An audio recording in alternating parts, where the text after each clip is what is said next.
அஸ்ஸலாமு அலைக்கும் வரஹ்மத்துல்லாஹி வபரகாத்துஹ். லா தஹ்சன், கவலை கொள்ளாதீர். மீண்டும் சொல்கிறேன், லா தஹ்சன், கவலை கொள்ளாதீர். வாழ்வில் சிரமங்கள், கஷ்டங்கள், இன்னல்கள், தனிமை, தவிப்பு என எதுவாக இருந்தாலும் கவலை கொள்ளாதீர். ஏன் சொல்கிறேன் தெரியுமா? இறைமறைகள் நீங்கள் எங்கு எடுத்து படித்து பார்த்தாலும் இறைவனை சார்ந்து நம்பிக்கை கொள்ளக்கூடியவர்கள் கவலை அடைவார்கள் என்ற ஒரு வசனம் இல்லை. இறைமறையில் இருக்கக்கூடிய வசனம் எல்லாம் இறைவனை நம்பிக்கை கொண்டு வாழக்கூடியவர்கள் கவலை அடைய மாட்டார்கள் என்றுதான் இறைமறை. அதனால் தான் சொல்லுகிறது லா தஹ்சன். இறைவன் சொல்கிறான், கவலை கொள்ளாதீர். யாருடைய வார்த்தை தெரியுமா? ஒரு தூதரும் தோழரும், அல்லாஹுடைய தூதர் ஸல்லல்லாஹு அலைஹி வஸல்லம் அவர்களும் அவர்களுடைய தோழர் அபூபக்கர் சித்திக் அவர்களும் ஒரு குகையில் தஞ்சமடைகிறார்கள்.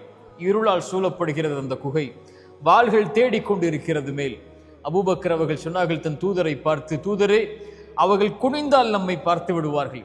அபூபக்கரை பார்த்து இறை தூதர் சொன்னார்கள், மாதன்னுக்க பிஸ்னைனி யா அபூபக்கர், நாம் இருவர் என்றா எண்ணிக்கொண்டிருக்கிறீர். அல்லாஹு சாலிதுஹுமா, நம்மோடு மூன்றாம் அவராக இறைவன் இருக்கிறான். லா தஹ்சன், அதனால் சொல்கிறேன் அபூபக்கரே, கவலை கொள்ளாதீர், இறைவன் நம்மோடு இருக்கிறான். இறை தூதரையும் தூதர் அந்த தோழரையும் இறைவன் பாதுகாத்தான் அந்த குகையிலிருந்து. மூசா அலைஹிஸ்ஸலாம் முன்னால் கடல், பின்னால் ஃபிரௌன். மூசாவுடைய சமூகம் சொன்னது, மூசா எம்மை கைவிட்டு விட்டீர். மூசா அலைஹிஸ்ஸலாம் சொன்னார்கள், கல்லா, ஒருபோதும் அல்ல.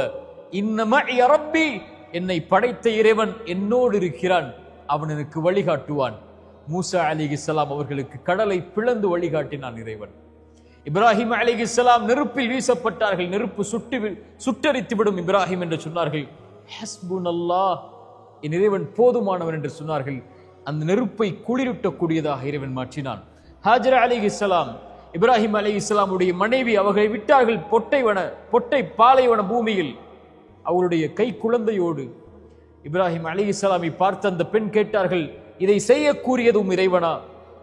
ஆம் என்று சொன்னவுடன் அந்த பெண் சொன்னார்கள், ஃபஇதன் லா யுதையுனா, அப்படி என்றால் அந்த இறைவன் எம்மை கைவிட மாட்டான்.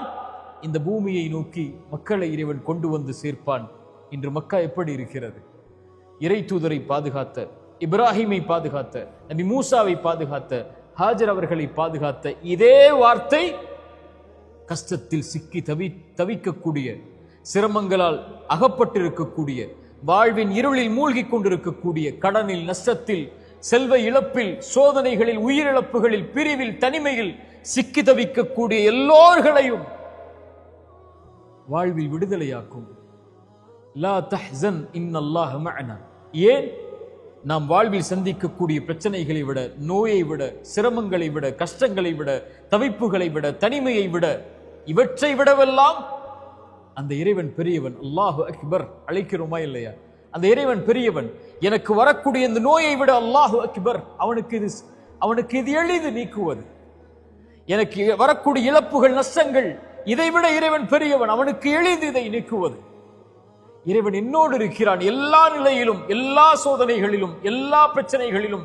அவன் மிகப்பெரியவன். எனக்கு வரக்கூடிய இவற்றை விடவெல்லாம் அவன் இருக்கும் போது லா தஹ்சன், உயிருக்கு சொல்லுங்கள், கவலை கொள்ளாது, அந்த இறைவன் நம்மோடு இருக்கிறான். ஆனால் இறைவன் நம்மோடு இருக்கிறான் என்று சொல்லக்கூடிய நாம் அவனோடு இருக்கிறோமா? அங்குதான் பிரச்சனை இருக்கிறது. அங்குதான் விடுதலை அடையக்கூடிய கேள்வி இருக்கிறது. இறைவனோடு நாம் இல்லாமல் ஒருபோதும் இறைவன் நம்மோடு இருக்க மாட்டான். யார் இறைவனின் நினைவை விட்டு தூரமாகி வாழ்கிறார்களோ, இறைமறை சொல்கிறது, அவர்களுக்கு நெருக்கடியான வாழ்வு இருக்கும்.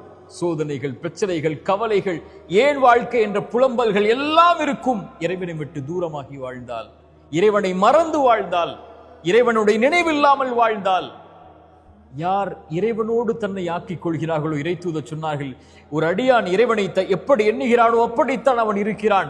அவனை தனிமையில் நினைவு கூர்ந்தால், இறைவனை தனிமையில், பிரச்சனைகளில், கஷ்டங்களில், சிரமங்களில், நோயில், தவிப்புகளில், வாழ்வில் ஏற்படக்கூடிய இன்னல்களில், இறைவா இன்று அவன் தனிமையில் நினைவு கூர்ந்தால், இறைவனும் அவனை தனிமையில் நினைவு கூறுகிறான். எவ்வளவு தூரம் அவனை விட்டு கடந்து சென்றிருந்தாலும், இறைவா இதோ வருகிறேன் என்று அழைக்கக்கூடிய அழைப்பை கேட்டு இறைவன் அவனோடு இருக்கிறான். இறை தூதர் சொன்னார்கள், இந்த பூமியில் நாம் பிரச்சனைகளை சுமந்து வாழ்ந்து கொண்டிருக்கிறோம். இந்த பிரச்சனை நீங்குவதற்கும் நமக்கும் உள்ள இடைவெளி எவ்வளவு தெரியுமா? இந்த நெற்றிக்கும் இந்த பூமிக்கும் இடையில்தான். சிரமங்களால், தவிப்புகளால் நிற்க முடியவில்லை என்றால், சோதனைகளால், நெற்றியை உங்கள் இறைவனுக்கு முன்னால் அந்த பூமியில் சாய்த்து விடுங்கள். இறை தூதர் சொன்னார்கள், ஒரு இறைவனுக்கு ஒரு அடியான் நெருக்கமாக இருக்கக்கூடிய நிலை, சிறந்தாழ்த்தி அவனை வணங்கக்கூடிய இந்த நிலை. இந்த நிலையில் அவனை அழைத்தால் அவன் பதிலளிக்கிறான். லா தஹ்சன் யா அஹி, லா தஹ்சன் யா உஃப்தி. நோயா லா தஹ்சன், கடனா லா தஹ்சன், உயிரிழப்புகளா லா தஹ்சன், அல்லது உறவுகளுடைய பிரிவா லா தஹ்சன், கடனா நஷ்டமா, வியாபாரத்தில் செல்வத்தில் சோதனையா, செல்வ இழப்புகளா, வசதியில் சோதனையா, அல்லது குடும்ப உறவுகளால் சோதனையா, உலகமே உங்களை கைவிடுகிறதா, லா தஹ்சன்.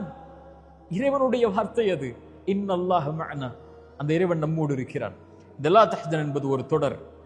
இது கவலைகளால் சிரமங்களால் சிக்கி தவிக்கக்கூடிய மனிதர்களுக்கு இறைமறையும் இறை தூதரும் சொல்லக்கூடிய வழிமுறைகள் அதிலிருந்து வெளியேறுவதற்கு. தொடர்ச்சியாக பயணியுங்கள். அல்லாஹ் நம்முடைய சிரமங்களை நீக்கட்டும். அகூலு கௌலி ஹாதா அஸ்தக்ஃபிருல்லாஹ் லி